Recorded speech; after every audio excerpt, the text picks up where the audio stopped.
Bueno, un buen sitio también para dejar las cámaras trampa son en estos caminos que veis aquí, en estos subidores que nosotros llamamos en Aragón, que van a parar a un campo, ¿vale? En este caso, en el campo de allá, en el campo que está arriba, es un campo de alfalfa y aquí hay múltiples, podemos decir, caminos que van a parar al campo de alfalfa, ¿vale?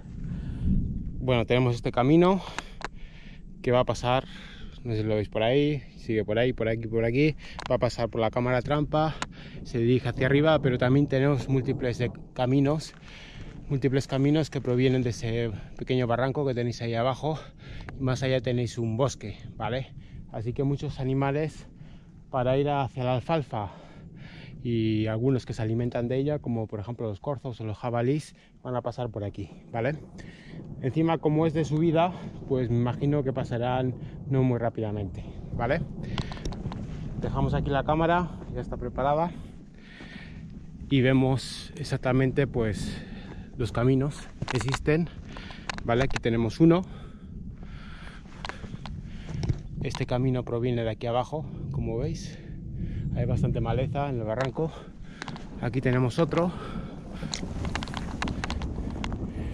Y cada uno de estos caminos va a parar a este campo de alfalfa, que la verdad que está un poquito seco, pero bueno, hay aquí alimento para corzos, jabalís.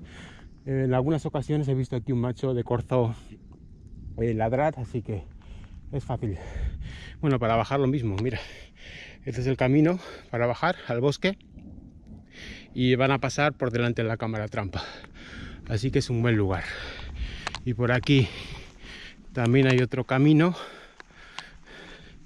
vale, como veis, otro bajador que va a pasar también por enfrente de la cámara trampa, así que perfecto, es un sitio estratégico.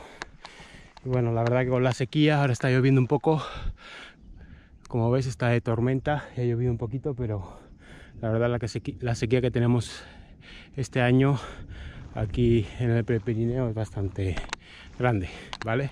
No obstante, estos últimos días habrá llovido sobre unos 25-30 litros por metro cuadrado, pero con todo se nota, ¿no? Que hay zonas donde ha crecido bien la alfalfa, como es en esa zona de allá, y aquí no hay prácticamente nada, no se ha criado nada. Pues bueno, dejo aquí la cámara trampa durante un tiempo. Aquí veis el bosque y bueno, los bajadores que van a parar hacia la cámara trampa y hacia el barranco.